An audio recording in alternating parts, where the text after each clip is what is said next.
क्या हाल है साथियों। मैं विकास तोमर आपके अपने trustworthy channel collective study for success पे आपका बहुत स्वागत करता हूं। आज हम लोग देखेंगे 24 जनवरी का करंट अफेयर हिंदी इंग्लिश दोनों ही भाषाओं में। टेलीग्राम का चैनल का लिंक हमने डिस्क्रिप्शन में दे रखा है, जरूर ज्वाइन कर लीजिए। Daily study plan, current affair, उसकी पीडीएफ, 8 बजे जो है डाउट डिस्कशन लाइव सेशन होता है, और मेंस आंसर राइटिंग भी जो क्वेश्चन आपको दिया जाता है, एंड मच मोर। तो आप लोग को ये मिलेगा यहाँ पे टेलीग्राम चैनल पे एकदम फ्री, आप उसको ज्वाइन कर सकते हैं। या फिर भी आपको कोई क्वेरी है तो आप व्हाट्सएप या फिर टेलीग्राम कर सकते हैं 9650347272 पर। आज के जो हमारे 10 मोस्ट इंपॉर्टेंट टॉपिक हैं, प्रीलिम्स और मेंस में आ सकते हैं, यूपीएससी, यूपीपीएससी, बीपीएससी और अदर स्टेट पीसी एग्जामिनेशन में, वो हैं ये। चलिए इन लोग को विस्तार से देख लेते हैं। पहला जो हमारा टॉपिक है जनरल स्टडीज पेपर 3 इकोनॉमी संबंधित, नाम है कोयला दर्पण पोर्टल। ठीक, अब देखो इसके नाम से आप समझो, पोर्टल यानी कि कुछ वेबसाइट पे इसके बारे में जो है इंफॉर्मेशन आ रही है। किससे रिलेटेड? कोल से रिलेटेड, यानी कोयला संबंधित। ठीक, दर्पण यानी कि कुछ चीज़ें वो दिखला रहा है। ठीक, जो चीज़ें दिखला रहा है वो क्या है? की परफॉर्मेंस इंडिकेटर्स, केपीआईज। केपीआईज क्या है कि कुछ परफॉर्मेंस कैसी चल रही है, परफॉर्मेंस जो इंडिकेटर्स हैं वो परफॉर्मेंस दिखा रहे हैं।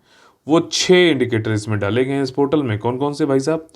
कोल लिग्नाइट प्रोडक्शन कितना हो रहा है, कोल लिग्नाइट ऑफ टेक कितना हो रहा है, कोल जो एक्सप्लोरेशन डेटा कितना है भाई साहब, अन्वेषण डेटा, और सेंट्रल सेक्टर स्कीम कौन कौन सी हैं, कैसे कैसे चल रही हैं, status of coal stock in thermal power plant, वहाँ पे कितना भैया कोल का स्टॉक है कि नहीं है, पीछे काफ़ी दिक्कत हो गई थी।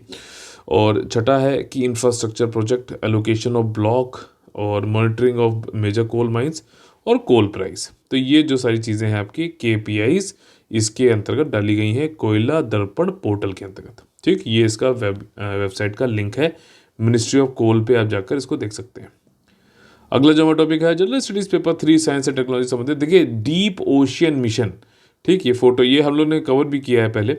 ये क्या है कि एक ये ऐसा कुछ यान बनाया जाएगा कि जो जैसे कि ये सतह है, सतह के बाद जो है आपका ये पानी की ये वो हो गई, और ये एक ऐसा यान होगा जो यहाँ पे उतर के, ठीक है, 6 किलोमीटर पानी की सतह से और जो समुद्र की जो तलहटी है वहाँ पर 6 किलोमीटर तक जा सकता है, और उसमें 3 लोग बैठेंगे। ठीक, और जो कि जाकर वहाँ पे कई सारी चीज़ें ढूंढेंगे, जैसे कि पॉलीमेटलिक मैग्नीज नोड्यूल हो गया। ठीक, कई सारे इसमें मतलब एक तरीके से मिनरल आपको मिलेगा। गैस हाइड्रेट्स हो गए, ठीक, जिसमें कि वो एक गैस की तरह यूज़ कर सकते हो आप, एलपीजी और नेचुरल गैस की तरह। हाइड्रोथर्मल सल्फाइड होगा, कोबाल्ट क्रस्ट होगा। तो ये इस यान के जरिए आप वहाँ पे जाकर देख सकते हैं। ठीक, तो इस यान को बनाने का जो मिशन है उसका नाम है समुद्रयान मिशन। ठीक, और जो ये यान है उसका नाम है मत्स्य। 6,600 मतलब 6,000 मीटर तक जा सकता है, यानी कि 6 किलोमीटर। और ये देख कहाँ से कहाँ तक देखेगा? 1,000 से 5,500 मीटर पर ये सारी चीज़ें, मैग्नीज नोड्यूल, कोबाल्ट क्रस्ट, ये सब मिलती हैं। इनको देखते हुए जाएगा। और इस यान को बनाने के साथ में भारत एलीट ग्रुप में जो है शामिल हो गया है, जो कि पहले मतलब मैन्ड ओशियन मिशन बना रहे हैं। ठीक, समुद्रयान जैसे हो गया। तो ये कौन कौन और कर चुका है काम? यूएसए, रशिया, जापान, फ्रांस और चाइना। तो इसमें याद रखना यूके नहीं है। ठीक है ना, ऐसे तो क्योंकि वो यूके डाल देगा आपको वहाँ पर। ठीक, तो जो यूनाइटेड नेशंस की जो सिक्योरिटी काउंसिल के जो 5 परमानेंट मेंबर हैं उसमें से यूके की जगह जापान है, बस इतना याद रखना। और अब जो है इंडिया भी हो गया है। और ये मत्स्य 6,000 जो है आपका ये यान का नाम है। जो मिशन है वो समुद्रयान है, आपको अब याद हो गया मेरे ख्याल से। और इसको बनाने में और लोगों से भी मदद ली हमने, इसरो से भी मदद ली है, Indian institute of tropical metrology से भी मदद करी है, ये पुणे में है, डीआरडीओ, इन सब से भी हमने मदद ली है। बस यही सारी चीज़ें इसमें बताई गई हैं कि जो है आपके डीप ओशन मिशन जो है हमारा ब्लू इकोनॉमी को बढ़ावा देने में जो है मदद करेगा। गुंटेर पॉली करके एक व्यक्ति थे, उन्होंने कहा था कि ब्लू इकोनॉमी में मतलब जो कोस्टल एरियाज़ हैं तो उनका जो है समृद्धि बहुत ज़्यादा हो सकती है। डेवलपिंग कंट्रीज़ की जो है डेवलपिंग जो विकासशील देश है उनका विकास बहुत ज़्यादा हो सकता है ब्लू इकोनॉमी के जरिए। ठीक, तो इसको बढ़ावा देगा डीप ओशन मिशन, ऐसा बोला जा रहा है। इंडियन नेवी का भी इसमें काफ़ी रोल है। जो वाला मिशन है आपका डीप ओशन मिशन, ठीक, जिसके अंतर्गत नेवी भी जो है इसमें मदद करेगी। मिनिस्ट्री ऑफ अर्थ साइंसेस के अंतर्गत चल रहा है सारा डीप ओशन मिशन, ध्यान रखना। समुद्रयान मिशन ये सब कुछ अर्थ साइंसेस जिसके अंतर्गत जो है मौसम विभाग आता है, आईएमडी आपने नाम सुना होगा। ठीक, वेदर को फोरकास्ट करते रहते हैं। तो उसी के अंतर्गत ये आपका आता है। इन दोनों ने, मिनिस्ट्री ऑफ अर्थ साइंसेज ने और इंडियन नेवी ने अभी समझौता ज्ञापन यानी कि मेमोरेंडम ऑफ अंडरस्टैंडिंग भी करी है। वो नॉलेज शेयरिंग करेंगे डिज़ाइन डेवलपमेंट में अंडर वाटर व्हीकल के। व्हीकल का नाम मत्स्य है और जो ये व्हीकल बनाने का पूरा मिशन है इसको समुद्रयान बोलते हैं। जनरल स्टडीज़ पेपर 3 इन्वायरमेंट संबंधित हमारा अगला जो टॉपिक है इंडियन इन्वायरमेंट सर्विस। अब देखो, इन्वायरमेंट मिनिस्ट्री ने 2014 में TSR सुब्रमण्यम कमेटी एक बनाई थी, जिन्होंने ये रिकमेंड किया था कि भाई साहब इन्वायरमेंट को बचाने के लिए हमें संस्थागत कुछ ढांचा बनाना चाहिए, इंस्टीट्यूशनल फ्रेमवर्क बनाना चाहिए, जिसमें कि जैसे IAS होते हैं ना, IAS, वैसे ही इंडियन इन्वायरमेंट सर्विस भी होनी चाहिए।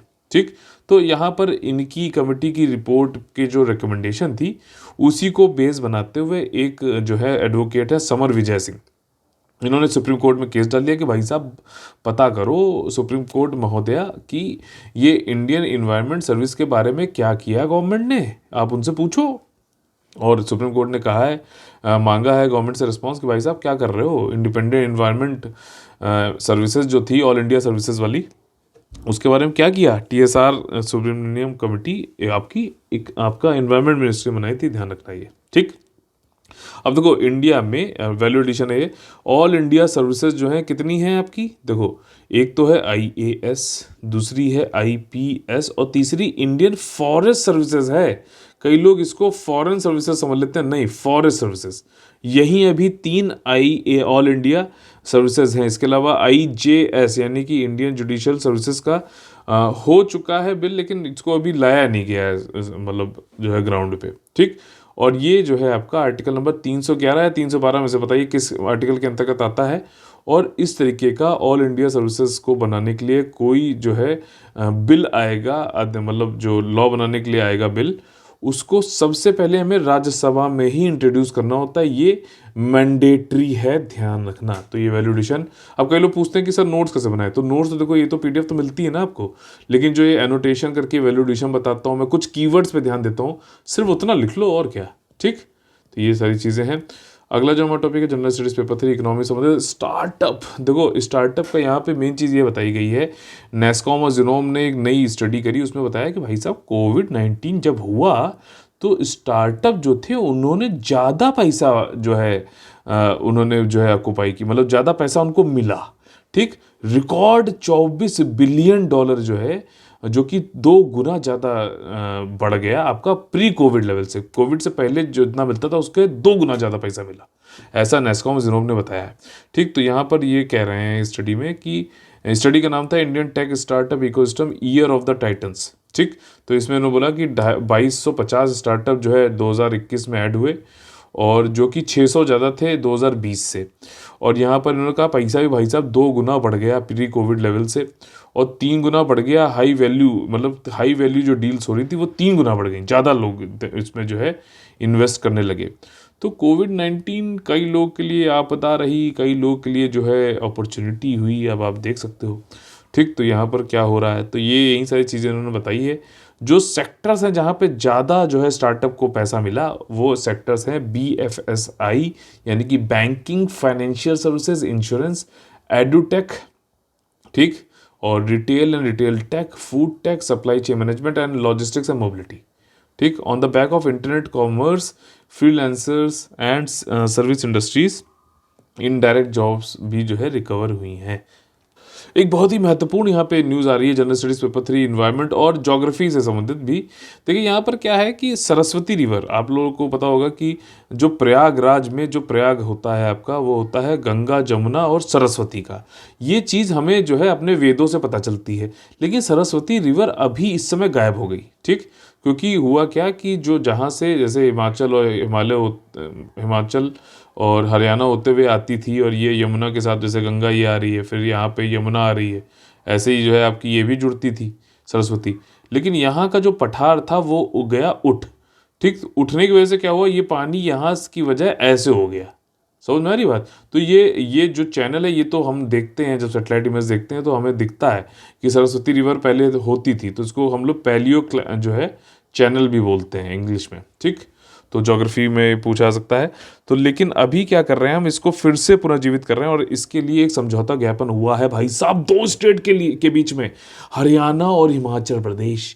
उन्होंने मेमोरेंडम ऑफ अंडरस्टैंडिंग पे साइन किया। क्या करने के लिए भाई साहब? डैम बनाएंगे हिमाचल प्रदेश के पास में 77 एकड़ में, आदि बद्री एरिया जो हरियाणा का यमुनानगर डिस्ट्रिक्ट का है उसके पास में। अब इससे क्या होगा भाई साहब, एक तो सरस्वती रिवर जो है फिर से पुनर्जीवित हो जाएगी, रिवाइव हो जाएगी, और यहाँ पे ड्रिंकिंग वाटर भी मिलेगा, पानी पीने का और सिंचाई करने का भी। बस दो स्टेट कौन सी हैं? हरियाणा और हिमाचल प्रदेश सरस्वती रिवर को फिर से पुनर्जीवित करा रही हैं। इतना ध्यान रखना, बस इससे ज़्यादा कुछ और ज़रूरत नहीं है इसमें जानने की, ठीक। और जो डैम है वो सरस्वती रिवर को पूरे साल पानी देगी, 20 क्यूसेक वाटर जो है हर समय इसमें रहेगा। अलबद्री ये एरिया है, सरस्वती रिवर अलबद्री, ये आपको मिलेगा यहाँ पर, ठीक।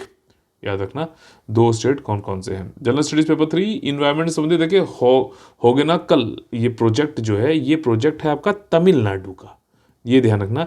ये प्रोजेक्ट है तमिलनाडु का, और किस रिवर पे है? कावेरी रिवर पे।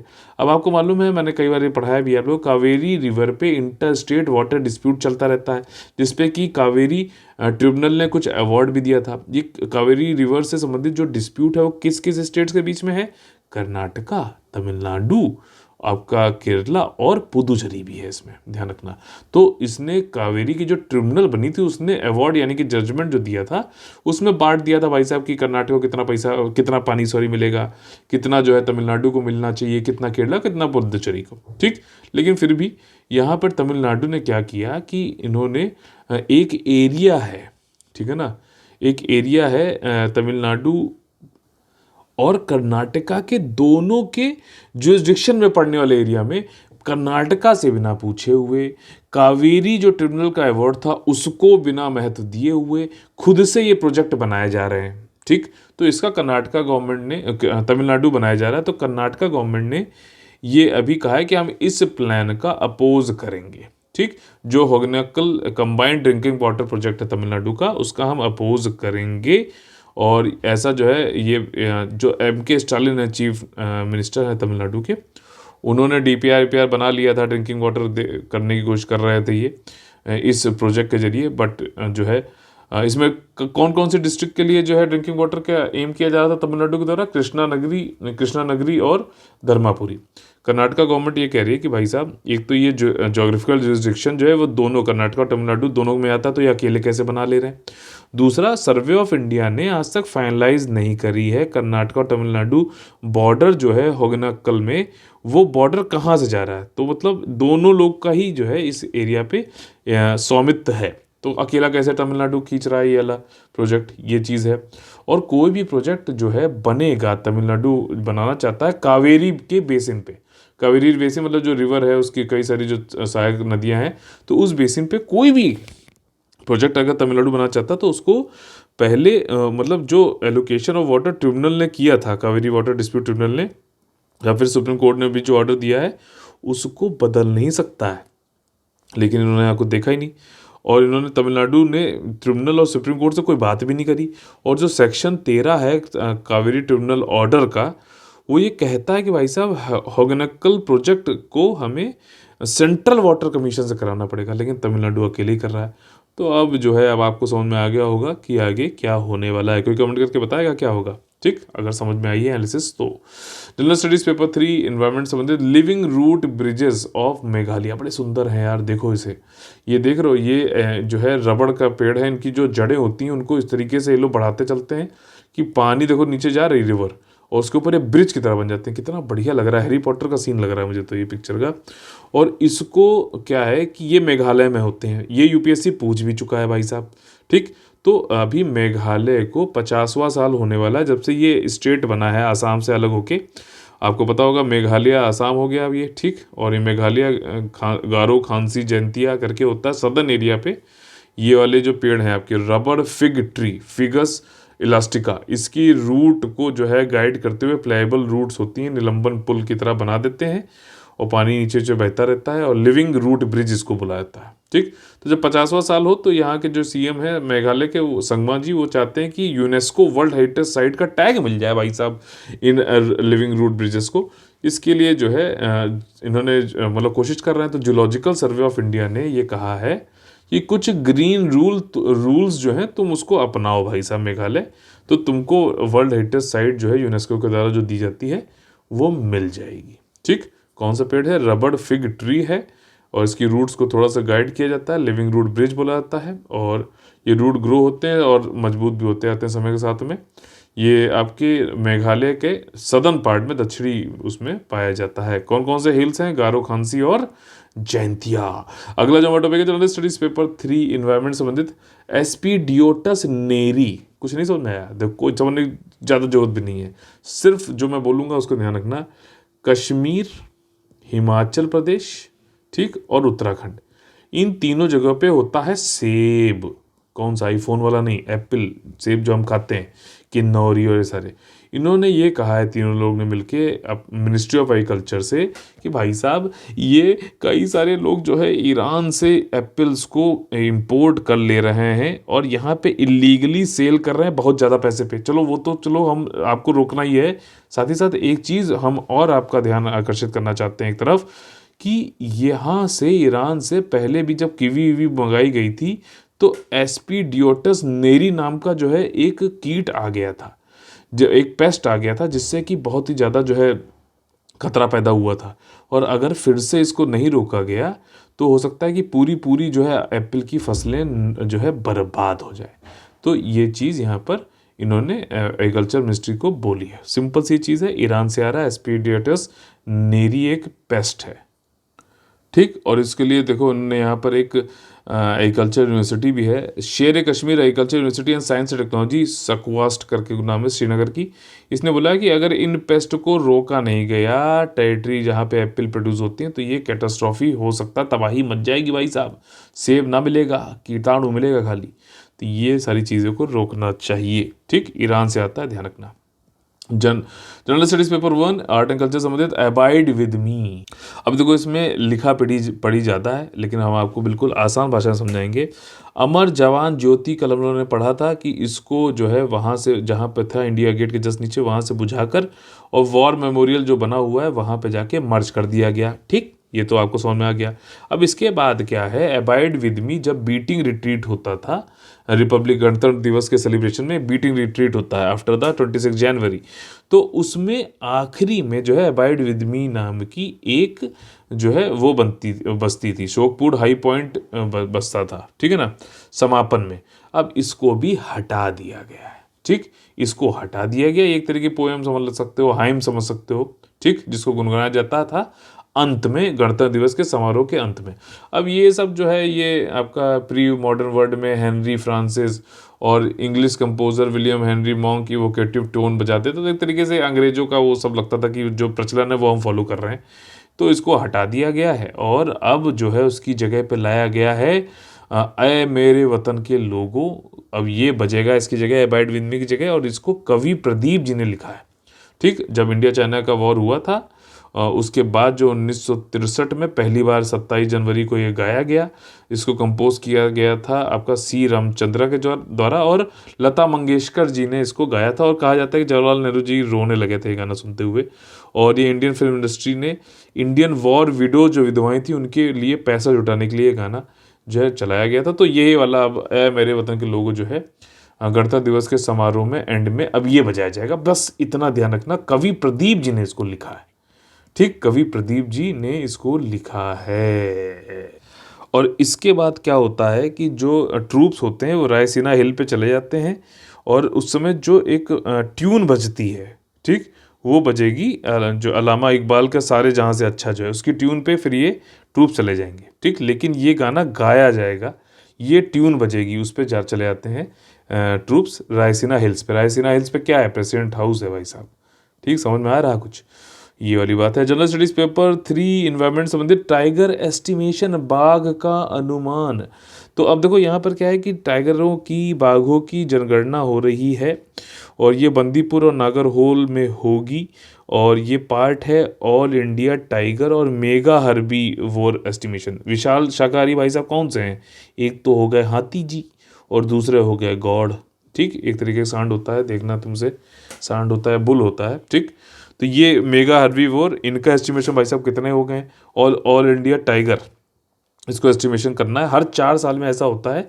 बंदीपुर नागरहोल मतलब जगह है, और भी जगह होगा, तो यहाँ से स्टार्ट होगा ये कहा जा रहा है। बात समझ में आई? ऐसा मत समझ लेना कि सिर्फ यहीं 2 जगह बोल देख के और बता देंगे कि देश में कितनी जनगणना है, नहीं, ऐसा नहीं। हर 4 साल में ये होता है।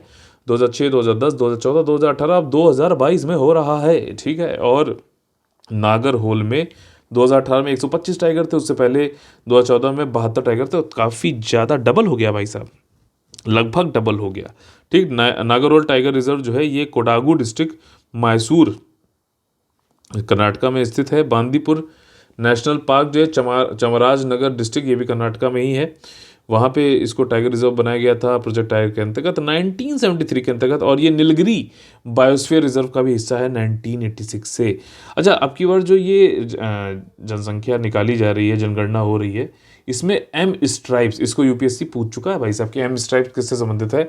तो एम स्ट्राइप एक तरीके की एप्लीकेशन है, ठीक है ना। जैसे फेसबुक एप्लीकेशन है जिसमें तुम अपनी डीपी लगाते हो, वैसे यहाँ पर जो है बाघों को मॉनिटर करने, उनको संरक्षित करने, और जो है क्या इकोलॉजिकल स्टेटस चल रहा है इसको जानने के लिए, ये फुल फॉर्म है एम स्ट्राइप्स का।